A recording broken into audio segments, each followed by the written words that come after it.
It's Wednesday, October 14th, 2020, and this is KBIA's Views of the News. Our weekly socially distant roundtable on media behaviors comes to you from various places within the Missouri School of Journalism. I'm Amy Simons in the Futures Lab studio here at the Reynolds Journalism Institute. My colleagues, Ernest Perry and Kiely, are joining me via Skype. Hello to each of you. Hello. Hey, I'm in my undisclosed location. Well, we're glad you're here with us from that place. On our program this week, I'm immune. I feel so powerful. I'll walk into that audience. the president says he's going to lay a big fat kiss on everyone at that Florida rally. Several news organizations say they're done sending reporters and photographers on the road to cover events where he and his staff continue to flout the CDC guidelines. Speaking of major news organizations, the New York Times, they're in the process of reviewing one of their most popular podcasts of recent years after the subject of caliphate was arrested in Canada on charges of perpetuating a hoax. And a man on contract to provide security for employees shoots and kills a man in a demonstration Saturday afternoon. Now the station and its ownership group is in a position to cover the story. There's a lot more that we're going to talk about too before our half hour is up, but we're going to start with the first few days of Judge Amy Coney Barrett's confirmation hearing. Ranking Member Feinstein and members of the committee, I'm honored and humbled to appear before you today as a nominee for Associate Justice of the Supreme Court. Ernest, that first day was really nothing but a series of political speeches that were disguised as opening statements. Your impression of what's gone on yesterday and today?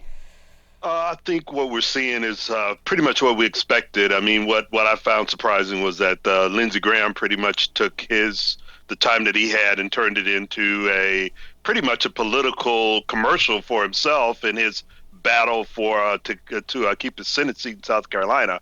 But other than that, I think what we're seeing is pretty much on par with what we expected. The Republicans pretty much said from the beginning that they were going to push this through, and I think Lindsey Graham said that in his opening remarks was that what's going to happen when it gets out of committee, when it reaches the Senate floor, is that she's going to be confirmed, and that we're going to move on to having her on the Supreme Court before the election.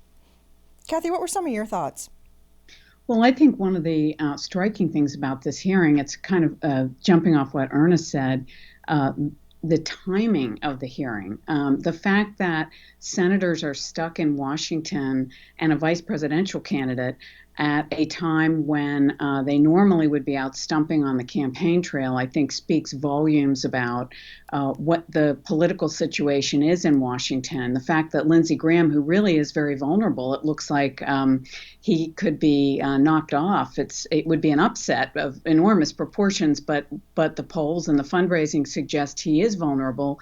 The fact that he's in Washington doing this tells you how much the Republicans want to push through this nomination while they have the political advantage. And that means, it's so unusual for a confirmation hearing to be taking place this close to an election. That's the unprecedented thing to me here. And so I think, I think it's a reflection of the polarized times and also the concern that the Republicans have that they may lose control of the White House and the Senate. So talk for a minute about some of that coverage. That isn't necessarily a point of view that we're seeing coming through in the coverage, at least not in the past few days. Why do you think that's missing at this point? Well, I think there was a lot of coverage of that before you got to the hearings. I mean, the Democrats pretty much talked about that ad nauseum when after Ruth Bader Ginsburg passed, and President Trump said he was going to immediately have someone nominated and confirmed and on the bench so that they could be on the bench to, what he says, to basically make sure that the election swings in his way. And he's still saying that almost every day on Twitter. I mean, he has pretty much, as he's done with almost everything else, he's tried to make himself the show even during these confirmation hearings. And so it's almost one of those points where the news media really doesn't have to do a whole lot because the Republicans have pretty much staked the next 3 weeks on this confirmation and what it means for re-election, not only for the president, but as Kathy said, for senators up and down the ballot. Well, and so let's talk about Lindsey Graham for one more second, because Kathy, you brought up that he too is quite vulnerable. And Ernest, you brought up the idea that Donald Trump is still kind of sucking all of the air out of the room, especially as it relates to some of those down ballot tickets. Lindsey Graham said some pretty interesting, with the air quotes around it, comments about people of color in the state of South Carolina, where they can go, where they can't. They can go anywhere as long as they're conservative. Some of this is also deflection from him having to answer for some of that. And have we given maybe him a pass on some of those comments? And have they not really deserved the scrutiny or received the scrutiny they deserve? Well, I mean, go yeah, ahead. go ahead, Kathy. Go ahead, Kathy. No, I was just going to say, I think this is a situation where there's so much news coming so fast and furious that it really is difficult, I think, to stop and focus on any one thing. I mean, I think this is the hallmark of the Trump administration era, that there's no time to sit back and think about the implications of the quote that was just uttered, because there's something else coming at you right now. So I think Graham, I think the bet he's making here is that he can campaign as effectively from the chair of the Judiciary Committee as he could if he were stumping out in South Carolina. And I think a lot of what he is doing is trying to appeal to both his base while not totally alienating people who aren't part of that base. But it is an awkward, tricky political maneuver. And Lindsey Graham has always been a person who shoots from the lip. and I think sometimes you're seeing the results. I mean, when you look at this, I mean, just look at Lindsey Graham in particular. A lot of it is almost acts of desperation. He realizes that he knows that he's being overmatched in terms of fundraising. He knows that the polls are going against him. He knows that a lot of people have already voted in South Carolina, and many of those probably weren't voting for him. He's got to keep his base, but he also knows that he has to, as Kathy said, he's got to pull in people now who are still on the fence. And right now, the number of people who are still on the fence is very small. Okay. Well, tomorrow night, Joe Biden will be doing a town hall on ABC. It was announced this morning on the Today Show that President Trump will be doing a town hall as well, hosted by Savannah Guthrie on NBC. These are both replacements for the canceled second debate. So this is just one of many stops Donald Trump has made this week as he's bouncing around the country, holding rallies like the one Monday night in Florida. And Kathy, we talked a lot about this last week, how his behaviors are putting a lot of working Americans at risk. Now we also see the Wall Street Journal, New York Times, and Washington Post say they're done assigning anyone to travel with him. White House Correspondents Association is finding it hard to fill the pool. What's your reaction to some of these moves as someone who's traveled the world with presidents? Well, I'm not surprised. I mean, I think that, and I think the news organizations are making a good call. It's not like the president's not going to get covered. We've known there's lots of great ways to cover the White House, and sometimes it's from outside the White House is the best way. So you can certainly send reporters to where the president is going, and you don't have to be, as we like to say, in the bubble to do your job.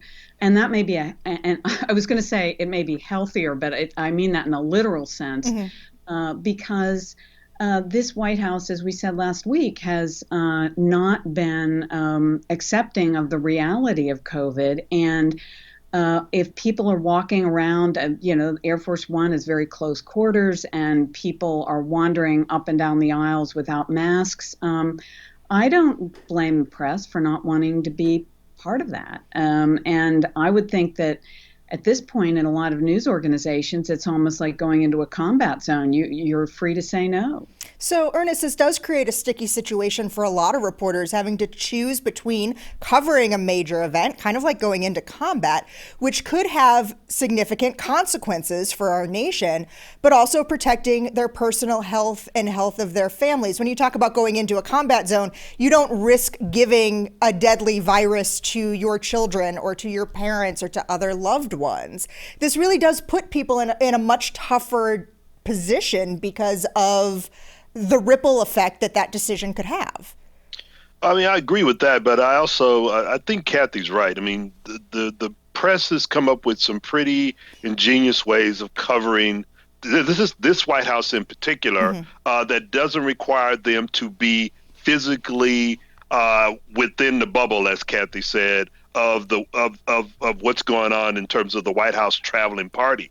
They can still be there. They can be socially distanced. They can have on masks. They can do all the things to try to protect themselves and be able to cover it without being in that situation. But the other thing about what's going on, especially this week, when we were supposed to have the second debate, is that you have both campaigns doing town halls, and Biden had scheduled his immediately after the Presidential Commission on Debates made the decision to cancel. He scheduled his, and then today it was announced that President Trump would have one with NBC, which is quite fascinating. NBC can't seem to get away from Donald Trump on TV, on their network.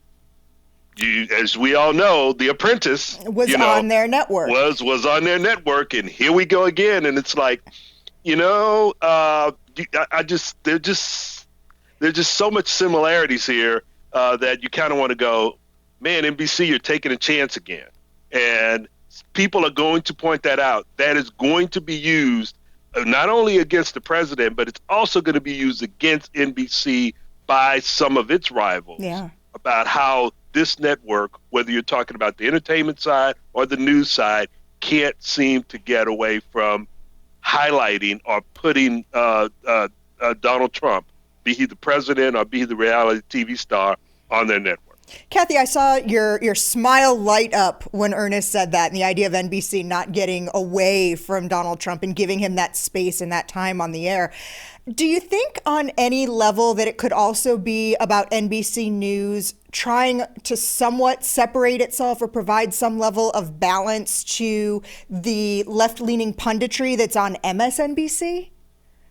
Well, if you have a chance to get the president on the air, you're probably going to say yes. I think, though, that the thing you need to point out, or that we need to point out, is that while the Commission on the Presidential Debates was the one that ultimately pulled the plug, it was because Donald Trump said he would not debate and do it virtually. He would not do what we are doing right now, which is have a conversation at a social distance. And remember, this was supposed to be a town hall debate, and now, so Biden scheduled a town hall, and now Trump wants back in the game. We're really seeing a lot of this where the president first says he doesn't want to negotiate with Congress he's not going to negotiate on a COVID relief package until after the election. And then a day or two later, or maybe an hour or two later, he changes his mind. So the same thing happened here. And I think the question for the network is, are you enabling when you allow him to, after having sort of blown up the debate that was supposed to take place, allow him to reschedule? And again, I think it's a difficult call. I mean, he is the president of the United States, but I do think he is now getting to do something his way, as opposed to complying with the rules that were established by the commission. Okay, so we're talking about safety of reporters. We spend so much of our time looking east to Washington, D.C. I want to look west towards Denver and spend a few minutes talking about what's been happening there. You might have seen the photo from two protests on Saturday captured by a Denver Post photojournalist, a woman named Helen H. Richardson. There's one man shooting pepper spray, the other pointing a gun. What happened on Saturday played out in a matter of seconds. The man fell on the ground. It was The gravity of what Brian Loma witnessed, still hard for him to grasp. Man's life was lost. Loma was streaming the dueling rallies with so-called patriots and BLM supporters when he says he heard a loud argument between the library and art museum. I saw what looked like a punch, and then there was a gas, and there was a shot. Denver police rushed past Brian, ordering the man with the gun to get on the ground. Patriot member he shot, laying feet away, would later be pronounced dead. So the voice of the reporter that you just heard there is WFAA's Jason Whiteley reporting from Dallas on behalf of Denver's 9 News. And that's because Matthew Doloff, the man with the gun, was hired to be a 9 News security guard at those protests. So let's start with the shooter who was hired by the station to provide security. Kathy, how often does this happen, that news outlets will hire security guards and armed security guards at that? Well, it's very unusual. It was very unusual. It's become less unusual, I would say, since 2016.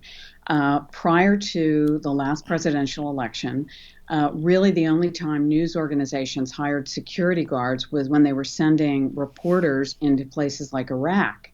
But then with the 2016 election, I remember I was an editor for Bloomberg at the time, and one of my colleagues, someone you know from Chicago, John McCormick, was telling me he couldn't go to Iowa this particular weekend because they were expecting a big verdict in a Chicago case and there might be riots. And so he said, boy, they've issued us bulletproof vests and the whole bit. And I said, John, I think you should keep that vest and take it with you to Iowa.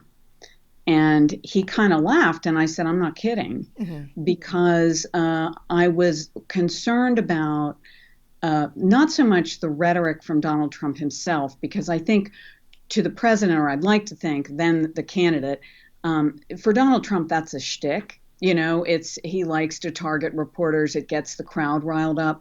But it's the people in the crowd, some of whom might be hearing voices through their teeth fillings.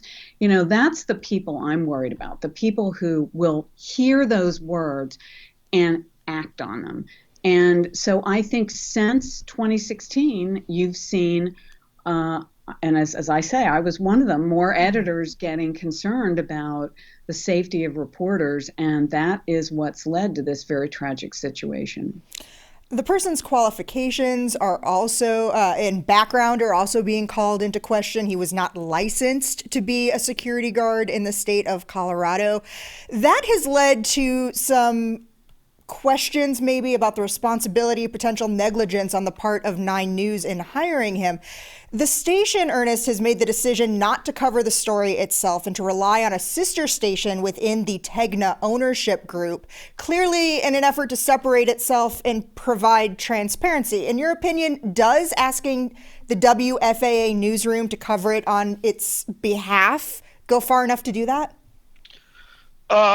These are uncharted waters. I would say that they are sort of trying to figure this out, and I do think that it's good for them to have one of their other stations under another news director and another desk to handle the story. That way, they are showing transparency because this other and also saying this is why we're doing this. Plus, I mean, there definitely going to be some legal issues coming through this, both on the civil and the criminal side. So I'm pretty sure that there were lawyers involved that says, hey, there are certain things that we're going to need to do, or you're going to need to stand down because many of you may be called either in a criminal case or a civil case to provide testimony. So it's best that you separate yourselves from this situation right now. So I think right now they're probably following not only the transparency issues as it relates to journalism, but also the legal issues as it relates to the case. And it's kind of interesting. We talked about the creativity, the ingenuity, the innovation that has gone into creatively covering the president without being physically in the same place. This is possible because of all of the experimentation that had to be done using remote and socially distant reporting is a result of the pandemic, that they're even able to report on this story and cover it as closely as they are from states away. Yeah, my guess is that they're probably using freelance photographers and freelance journalists within the Denver area to cover that, and then they're sending their material directly back to WFAA in Dallas, and they're doing it in that regard. I mean, just to point out some of the things that Kathy was talking about, I've covered my share of protests and unrest after verdicts several times, and I never really felt as if I needed to have armed guards. Now, I was concerned about my photographer, and I was concerned about the journalists, in particular the television journalists, because having that camera does make you a target. I was a newspaper reporter, so I could sort of blend in and your tools were a pen and a notebook. You weren't carrying a camera that. Right. Yeah. And so that's an issue. There's a fascinating piece on our links blog from the New York Times that has and talks about what some might call the money shot, that showdown between the two men. But you don't see that in any of the Denver Post's online work. Kathy, talk for a minute about the considerations that need to be made when you have a photo that sensitive in the content and that explicit.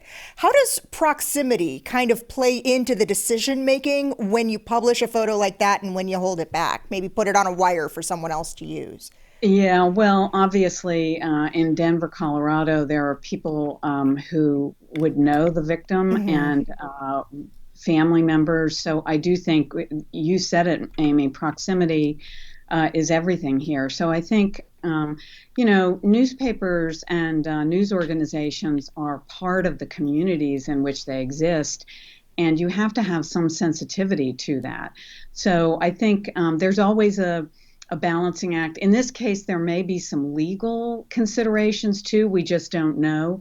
But I do think oftentimes a photo that's that gut-wrenching, an editor could reasonably say, this is something this particular community does the public really need to see this?